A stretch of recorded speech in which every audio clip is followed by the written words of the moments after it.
Olá você, chega mais! Eu sou a jornalista Marta Gonzalez e em cada episódio entrevisto um brasileiro que vai nos falar das dores e delícias de morar no estrangeiro. Aqui você viaja sem sair de casa e aprende sobre novas culturas com informações que fogem do lugar comum. Hoje vamos para Florença, na Itália. Vem comigo viajar na história da nossa entrevistada.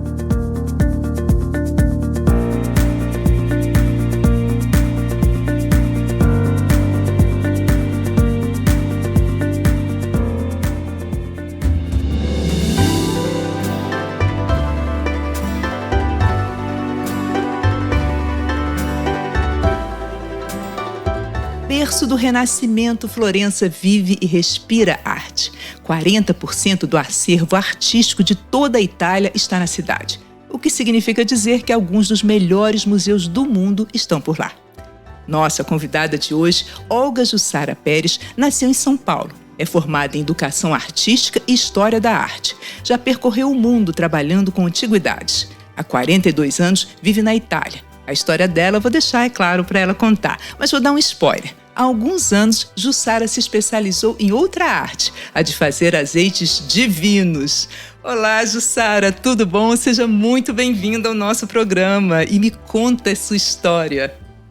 Oi, tudo bem, Marta? Muito obrigado por essa oportunidade. Eu fico muito feliz de poder falar com brasileiros. A minha história é uma história como qualquer outra, mas posso dizer que é bem rica e posso dizer também que eu tive muita sorte na vida de poder escolher o que eu gosto de fazer. Como você disse, eu vim para cá, para Florença, para me especializar em crítica de arte, que era uma das coisas mais importantes na minha vida, porque me serviu como filosofia de vida a arte. Isso me levou devagarzinho a outras experiências. No meio do caminho dessa experiência, por 2 anos de curso, eu conheci o meu marido, que é fiorentino. Já trabalhava ele com arte oriental e juntos começamos a trabalhar com antiguidades orientais, viajando pelo mundo, procurando coisas especiais e trabalhando no meio da beleza, il bello. O belo, ou a beleza, carrega com ela assim, uma riqueza enorme. Nisso eu tive muita sorte, porque depois de anos de antiguidade oriental, eu tive 2 filhas, isso nos trouxe a mudar de trabalho e escolhemos a natureza. Mas só interrompendo você um pouquinho, Jussara, você viajava pelo mundo pesquisando mesmo, comprando antiguidades, mas a sua base era a Itália. Sim, a base era Florença, nós tínhamos uma loja e viajávamos para procurar objetos especiais de antiguidade oriental e depois vender para os Estados Unidos, para os italianos, que já é mais difícil, porque já a cultura italiana ela está bem enquadrada na arte dela e pessoas que realmente se interessam por antiguidade oriental, que tem uma cultura ligada ao Oriente, é mais raro do que a Itália. A Itália está carregada de arte, sai pelas orelhas. Respira-se arte, né? E você então está numa cidade que respira arte de fato, né? Exato. Tem alguma história interessante que aconteceu nessas suas viagens? Eu acho que me deu uma experiência fantástica, né? Você ir atrás do belo. Eu achei muito bonito isso que você falou também, que preenche a alma, né? Eu gosto muito de uma frase que eu li uma vez, que a música é a expressão da alma. E a arte, né? A beleza, ela também preenche, ela realmente nos preenche. Tem algum comprador, alguma peça, ou que você se arrependeu de ter vendido? Ou, enfim, alguma história ligada à arte que te marcou? Olha, para te dizer a verdade, muitas coisas nos marcaram, porque viajando e entrando em contato com culturas diferentes, abriu para mim também um novo mundo, sabe? É quase como se tivesse combinado a preparação, vamos dizer assim, filosófica, espiritual brasileira, que é diferente, com a filosofia oriental. Porque cada objeto que comprávamos, a gente tinha que estudar o objeto para poder entender, porque a gente fala de Buda, né? Que tem umas imagens que tem umas certas posições e cada uma tem um significado, se repetem, mas tem um significado muito profundo que é ligado à filosofia. Isso, para mim, abriu uma outra porta, a porta da filosofia oriental, ou seja, do budismo Zen. E, inclusive, até hoje eu sigo um pouco a filosofia Zen, toda a minha família. E chegou a você pela arte, né? Interessante isso. Através da arte. A arte para mim nasceu comigo. Eu acho que ela me pertence e eu pertenço a ela, como todos nós. Temos que descobrir essa nova forma de viver as coisas através da arte, que ajuda muito.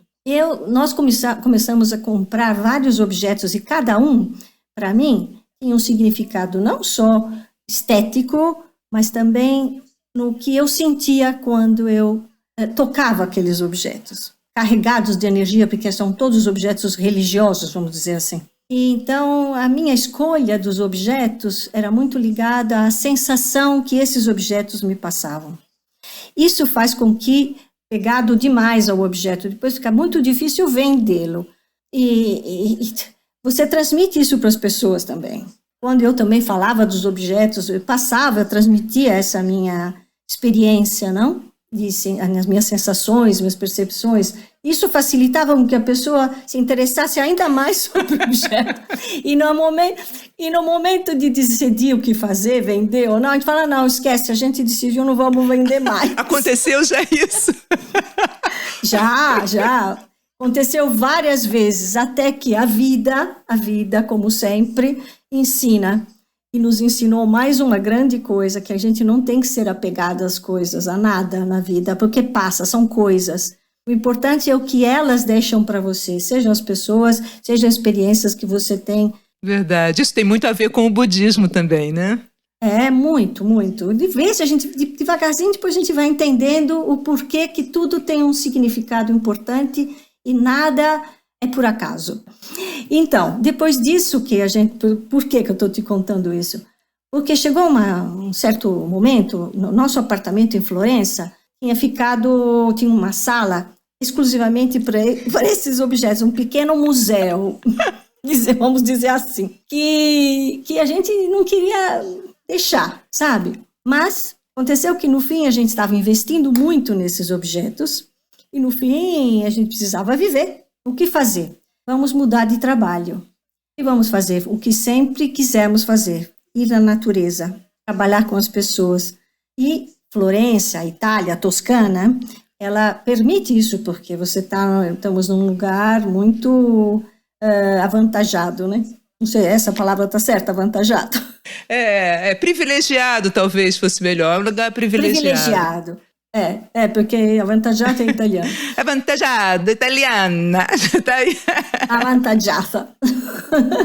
Portanto, esse privilégio nos ajudou a fazer uma decisão, que era ir para o campo, começar a procurar casa no campo, que, aliás, desde o começo com meu marido a gente procurava, mas com um outro objetivo, de poder hospedar as pessoas, e que era uma coisa que a gente gostava muito, baseado sobre a experiência nossa viajando pelo mundo, entendendo o que é importante em receber e ser recebido. E foi assim que, lá também nada por acaso, chegou um momento que nós tivemos que vender todos os nossos objetos amados para poder comprar e mudar caminho.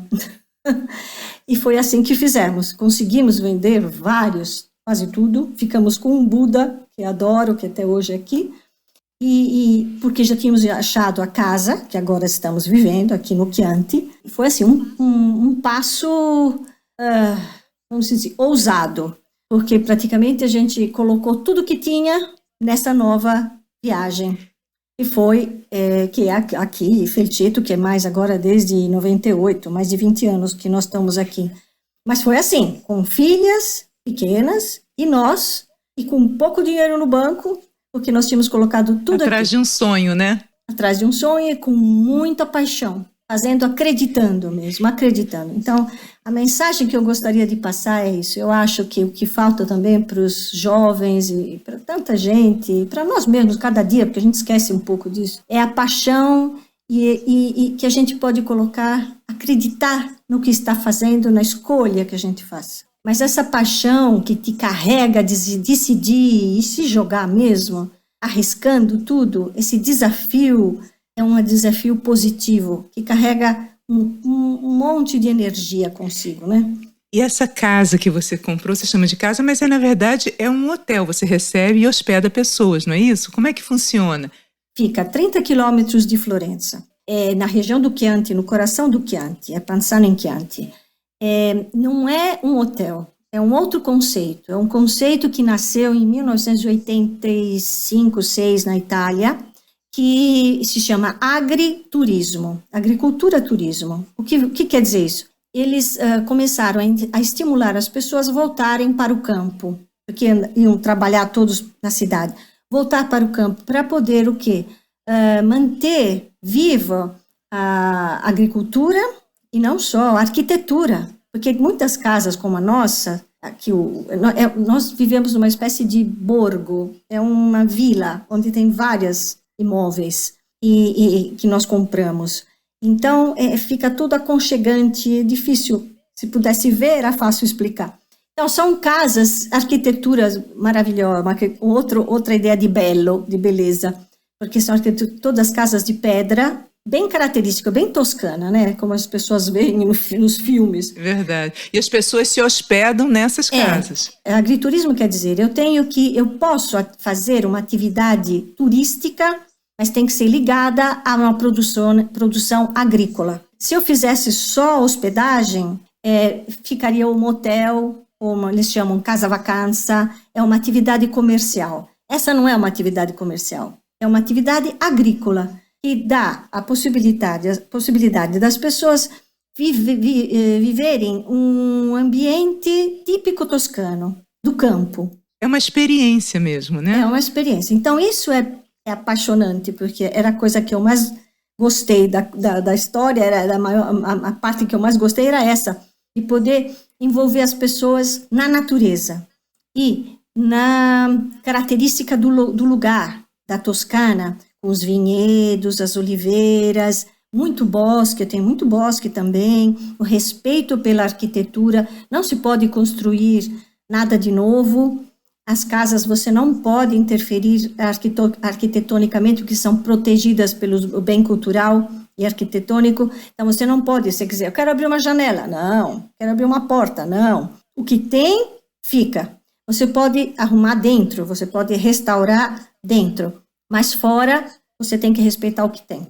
Você olha nas colinas, porque as colinas toscanas são maravilhosas, e você vê várias casas, sempre de pedra, cá e lá no meio do bosque, e não vê, assim, uma invasão de construções horríveis que vão destruir a paisagem. Então, a paisagem é protegida. Onde é bosque, tem que ficar bosque.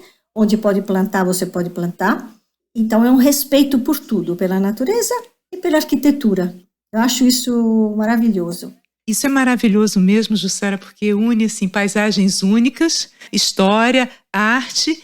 E aí vocês começaram a plantar também, começaram a fabricar azeite, não é isso? Isso mesmo. Então, essa é outra aventura. Como eu não podia imaginar que na minha vida eu ia recolher azeitona, ia virar contadina, como se diz na Itália, camponesa, porque a gente tem que... Contadina. Aqui já existia uma plantação de oliveiras. Então, nós só tivemos que mantê-la e recolher e produzir o azeite. Aí resolvemos produzir esse azeite, não um simples azeite, mas um azeite orgânico. Nada de químico, tudo natural. Com as consequências do orgânico, né? Que às vezes a produção é boa, às vezes não. E eu sou apaixonada por azeite. Foi uma das coisas que eu aprendi, assim, no começo, a curtir bastante na comida italiana. O azeite é muito importante. A gente cozinha com azeite, a gente só modifica totalmente o sabor dos alimentos. E é saudável, né? Muito saudável. Depois da Espanha, a Itália é o maior produtor de azeite. E o que eu fiz, então? Eu resolvi fazer um curso de sommelier de azeite, porque eu queria entender melhor sobre o azeite. Aí eu fui fazer esse curso de sommelier para aprender um pouco mais e poder passar também isso para os meus hóspedes. Então, a gente faz a degustação do azeite, com toda a explicação, o processo de colheita, e o processo também de transformação em azeite, o que quer dizer extra virgem de oliva, o que quer dizer azeite de oliva ou virgem. Qual é a diferença do azeite extra virgem, do virgem e do azeite puro? É a prensagem, é a acidez? O que é diferente? É tudo. E se precisa saber bem isso para poder valorizar e saber o que você está ingerindo, né? Porque comendo e absorvendo, porque isso é importante. Então, a extra virgem é um processo. Quando a gente recolhe as azeitonas, nós temos, para fazer um extra virgem, estou falando, né? A gente, quando recolhe as azeitonas, a gente tem 72 horas máximo para levar as azeitonas para o frantoio. O frantoio é o lugar onde vem processadas as azeitonas para fazer o azeite. 72 horas, por quê? Porque as azeitonas é como uma fruta. Se fica mais, ela se decompõe e cria acidez. Estraga, aí não fica mais azeite extra virgem. Então, leva no processo de transformação, quando a gente chega, a gente leva, nós levamos, nós somos biológicos, orgânicos, registrados, e o frantoio também tem que ser, porque senão, se vem um outro fazer a espremidura da azeitona... A prensagem seria? A prensagem, e não é orgânico, não é registrado, certificado, eles contaminam as minhas azeitonas, que são certificadas orgânicas, biológicas, até um órgão que certifica. Então, isso tudo conta, a qualidade do azeite. Eles lavam as azeitonas, faz todo um processo de transformação. Antes, eles faziam com uma roda de pedra, uma máquina, não sei como se diz, de pedra. Agora não, agora é tudo eletrônico e computerizado. Por quê? Porque não se pode superar 27 graus no momento em que ela é pressada, as azeitonas. Se supera 27 graus, quando sai, já sai alterado e aumenta a acidez, portanto, não é mais extra virgem. O que acontece se supera? Se supera, por exemplo, o nosso azeite tem 2% de acidez. Se supera 8% de acidez, não é mais extra virgem. Começa a ser virgem. Se supera, vai para azeite. Vai caindo a qualidade. Até em 5 níveis. Até ir no último nível, que vira o azeite, que não é azeite mais, é um óleo normal, onde muitos usam para manter alcachofra, sabe? Aqui se fala sotólio, né? Então, serve para isso. Nós fazemos exclusivamente extra virgem. No momento em que nós faz todo o processo de prensagem, sai o nosso azeite, tchau, pegamos o nosso container de inox e vamos para casa. O resto fica para eles fazem o que quiserem. Mas nós mantemos essa qualidade. Deixa eu te perguntar até uma coisa que é uma curiosidade até minha, mas eu acho que nossos ouvintes também vão ter essa curiosidade. A gente ouve falar aqui no Brasil...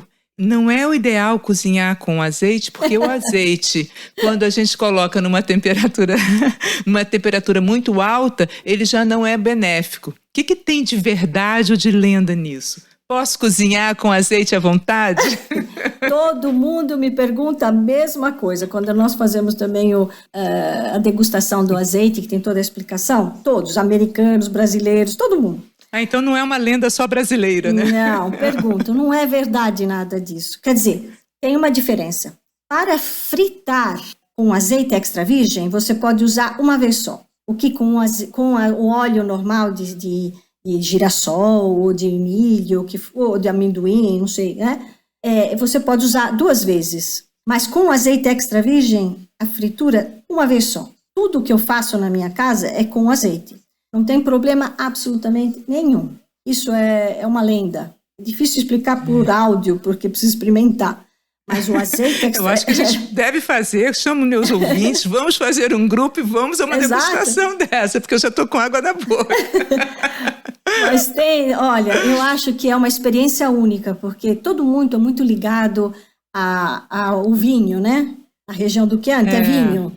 Mas para mim o vinho, se posso dizer a verdade, não é que eu gosto muito. Bom, mas tem gente que ama vinho. Mas tem uma ignorância enorme em relação ao azeite. Realmente tem muita ignorância, mesmo entre os italianos, não estou falando só no mundo, mas os italianos também. Tem muita ignorância sobre a qualidade do azeite, degustar o azeite, descobrir o que tem um sabor atrás disso. Para você ter uma ideia, existem mais de 360, mais ou menos, eu acho que até mais, tipos de oliveiras no mundo. Falando da Itália, cada região tem o seu tipo de oliveira. Por exemplo, na região do Chianti, aqui na Toscana, Chianti mesmo, existem 4 tipos, que é o Frantoio, Muraiolo, Lecchino e Pendolino. Esses 4 juntos dão um sabor típico do azeite toscano, da região do Chianti, que é o mais conhecido. Portanto, a terra conta muitíssimo, interfere muito no sabor do azeite, como no vinho. O terroir, né, do vinho, Exato. Então, só para você ter uma ideia, que mundo existe atrás do azeite. Sim, eu fiquei, quando a gente marcou essa entrevista, e eu vi que você produzia azeite, né, na sua propriedade, eu falei, deixa eu dar uma lida aqui sobre azeite, que é até um produto que eu gosto muito, sou até filha de espanhol também come muito com as coisas com azeite, e tem bons azeites também. E eu fiquei impressionada, confesso, fiquei impressionada com a riqueza de detalhes e de cuidado, porque isso que você falou, um pouquinho da temperatura, se a higiene não for perfeita, estraga. Exato. A temperatura errada, estraga, não sei o quê. Falei, caramba, é quase assim, é um cuidado mesmo como um nenenzinho, né? Você tem que cuidar de todos os detalhes. É muito interessante. É vivo, tem vida própria. Inclusive o azeite, se você mantém ele num lugar escuro, fresco, né? Ele te dura 3, 4 anos. Tem gente, pronto, quanto dura um azeite? Depende de como você usa o azeite. Depende de onde você guarda o teu azeite, onde você mantém ele. Mas é claro, importando como faz o Brasil, o azeite ele sofre a viagem. Qualquer coisa modifica. Não vai ser nunca como eu aqui que vou buscar, faço 3 quilômetros, estou na minha casa e experimento o azeite, é claro. Mas o importante é reconhecer, aprender a identificar a qualidade das coisas. Não importa o quê, inclusive do azeite. Deixar a quantidade e começar com a qualidade. Eu acho que isso a gente teria que passar. Eu me preocupo sempre muito em passar isso para os jovens, para as crianças que não comem nunca fruta, vegetal. Eu acho isso um absurdo, verdura. Isso é um grande erro, porque tudo faz parte dessa grande bola que é a Terra e nós fazemos parte também. Isso aí, está tudo conectado, exatamente. Somos interdependentes de tudo, então aprender a reconhecer, conhecer, identificar e respeitar, eu acho que é um mundo para descobrir. Você está aí no lugar que realmente tem tudo, né? Os museus, Davi de Michelangelo está ali. E tem uma história que Michelangelo mesmo ficou tão encantado com a obra de arte que ele fez, que ele mesmo tocou e disse, parla, né? Mandou falar.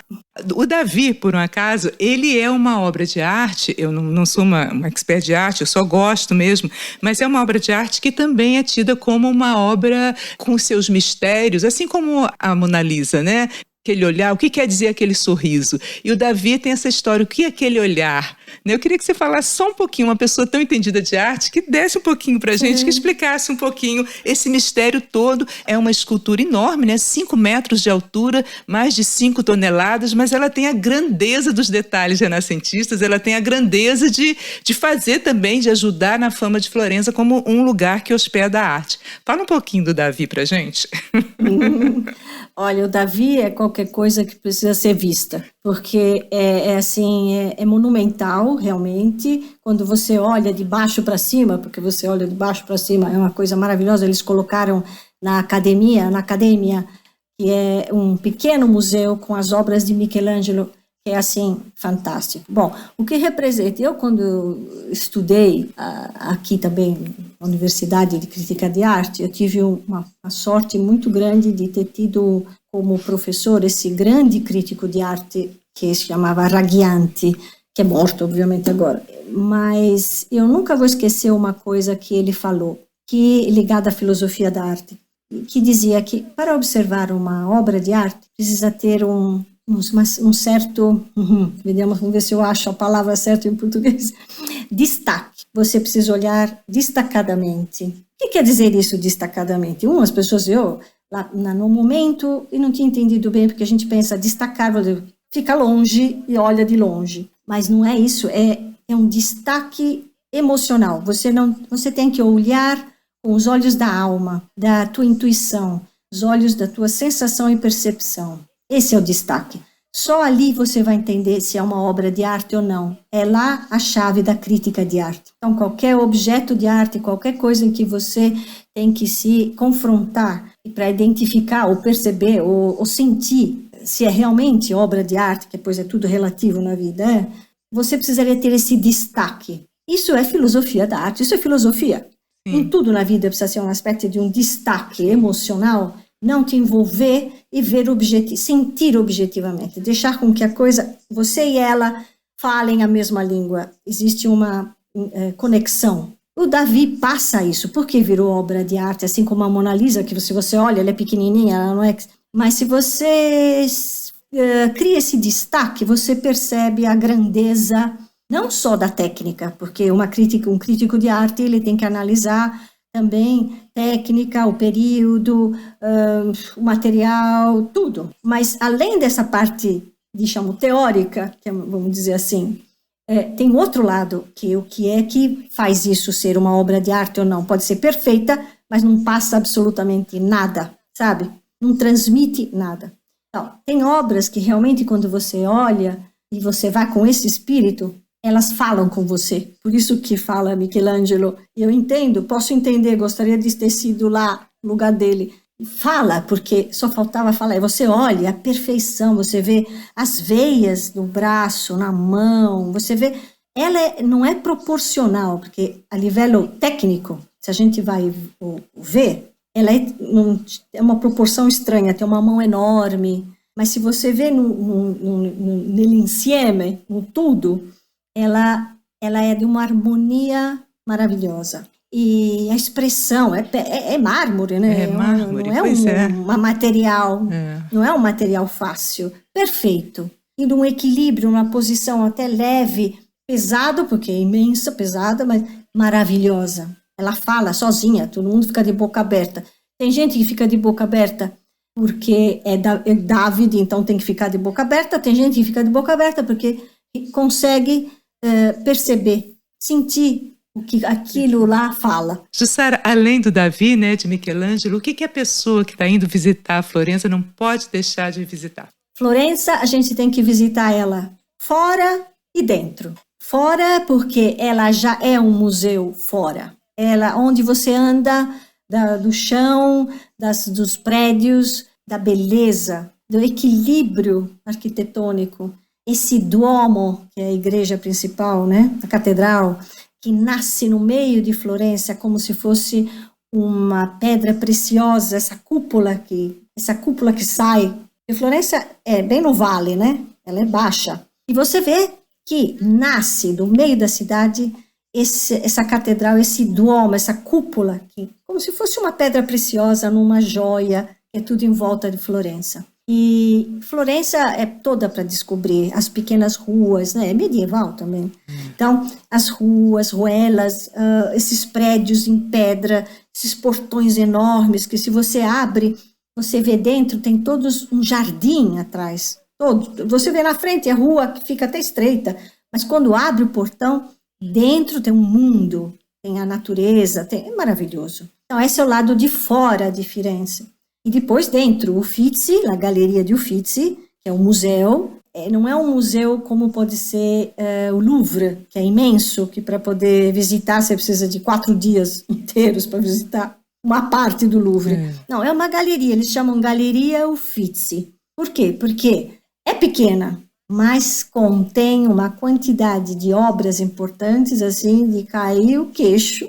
As palavras não conseguem transmitir o que é Firenze. Firenze é um presente que a gente se faz, sabe? Poder visitar Firenze. E eu acho que é um presente que a gente se faz. A Itália é toda para ser descoberta por cada um de nós. E tem as coisas clássicas e as outras coisas que, vivendo aqui, a gente aprende e vai curtindo e ter a sorte de viver aqui. Eu tive muita sorte e gostaria de dividir essa minha sorte com muita gente, principalmente com brasileiros. Legal, Jussara. E o que o florentino, né, pode ensinar ao brasileiro? Xiii! Essa é uma pergunta. Bom, eu posso te dizer o que o brasileiro pode ensinar para o florentino. Era a minha segunda pergunta, mas está valendo. Mas uma contém a outra. Tá ótimo. Então você faz 2 em 1, é um pacote. Então, o fiorentino, eu entendo o porquê. É um povo muito fechado e se protege muito, eles vivem muito fechados no meio deles. Por quê? Porque Firenze é invadida por turistas o ano inteiro. E eu entendo isso, porque você não anda pelas ruas, sabe? Isso irrita muito. É uma cidade-museu, então tem quem respeita, quem não respeita, mas é assim, você tem que andar desviando de todo mundo para poder chegar onde você tem que ir, trabalhar. Então, o fiorentino, que anos vive isso, se fechou muito. E, além de tudo, o fiorentino ele é conhecido pela ironia. Todas as, vamos dizer, as piadas ou as brincadeiras que faz com as pessoas, quem ri é só o fiorentino, a outra pessoa chora, porque eles são muito assim... Olha! Eles são, como se diz, pungentes, se diz em italiano. Eles vão tocar pontos de outras pessoas que as pessoas ficam meio, se não estão acostumadas. Entre os fiorentinos, não, que eles, entre eles, se maltratam, e dão risada desse tipo de coisa. Eu nunca ri sobre isso e nunca gostei. Então, essa é a diferença, porque o nosso humor, o humor brasileiro, é muito leve, muito gostoso, não fere. Essa é a diferença. A gente faz todo mundo rir. A gente faz uma sátira, mas não é sarcástico. Não, isso. Que não machuca, que não é. Então, essa é a diferença. Então, todos os estrangeiros que vêm, que querem ficar em Florença, porque é maravilhoso, que é muitos milanês, né, Milano, de suíço, alemão, que querem viver em Florença, eu acredito, eu entendo, porque na Toscana, que é ainda mais ainda, que a Toscana é privilegiada geograficamente em tudo, sentem isso, sentem que o fiorentino todos falam a mesma coisa, nós temos amigos e todos falam a mesma coisa. E o brasileiro é uma coisa que eu notei, vivendo muito, e olha que estou na Itália, não é que eu estou na Alemanha, eu notei que o brasileiro, que isso eu acho que é uma coisa maravilhosa que o brasileiro tem, e eu espero que o brasileiro nunca perca isso. Eu notei que depois de tantos anos vivendo aqui, eu comecei a sentir falta de uma coisa, parece estúpida, mas não é. Quando eu ia para o Brasil, eu fiquei assim, acho que uns 6 anos sem ir para o Brasil. Minha mãe vinha, ficava aqui comigo, minha irmã vinha. Quando eu fui, e eu vi até amigos, não é só parente, não. Quando eles me abraçavam. O abraço do brasileiro é sem malícia, é espontâneo, não tem inveja dentro, atrás. Quando você vem abraçado de verdade. Você sente o abraço. Essa é a diferença, é uma grande diferença. E eu estou vivendo na Itália, repito. Sim. Porque o italiano, né? O pessoal até brinca que é o brasileiro na Europa, né? Porque é caloroso latino, também, latino. Então você acha que tem isso, mas atrás disso tem toda uma cultura que também os protege, sabe? Uhum. E modificou um pouco essa atitude em relação aos outros. Então, sentir-se emocionado por ser abraçado foi uma coisa que eu senti voltando para o Brasil depois de 6 anos. É uma coisa incrível, não é? E eu acho que isso é um grande dom que o brasileiro tem e que eu espero que nunca se perca, porque o mundo está precisando desse tipo de abraço. É abraço à alma. Jussara, que delícia ficar nessa energia boa do abraço. Então, para que a gente possa ir te abraçar pessoalmente, passa aí o endereço, seus contatos e a mensagem que você quiser passar aqui para os brasileiros que estão te ouvindo. Obrigada, então, querida. Eu acho que fazer essa experiência na Toscana e tocar o mundo do campo da Toscana, a campanha toscana, o Chianti, que é na Toscana, é o Chianti, né? Eu acho que é uma experiência única de beleza, de sabor, de tudo. Bom, existem vários agriturismos. Eu não quero fazer publicidade. O meu agriturismo se chama Podere Felceto, de felce. La felce é uma planta que eu também gosto muito, que é a samambaia. E o nome do lugar, Felceto, não se pode tocar. Teve que ficar, era um nome seu desde período medieval. Então se chama Podere, que é terra, né? Podere não é uma fazenda, porque a fazenda é maior, é menor que a fazenda. Felceto é a felce, que é a samambaia.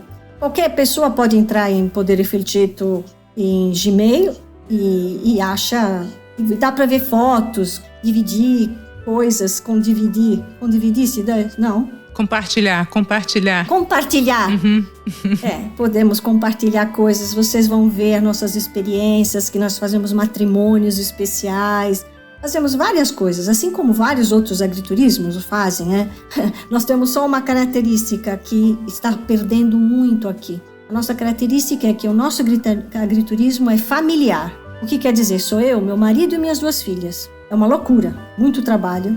Graças a Deus, uma das filhas tem agora um namorado, portanto ajuda, mas é muito trabalho, mas é a característica do nosso agriturismo, porque é uma família que recebe outras famílias. Eu acho isso maravilhoso. Então, olha, vocês estão todos bem-vindos aqui em casa para compartilhar. Vocês um grande abraço que eu preciso do Brasil e eu compartilho com vocês o meu azeite e a beleza do lugar.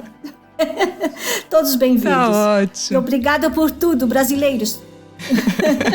Ok, obrigada demais pela entrevista, Jussara, valeu muito. Valeu, gente.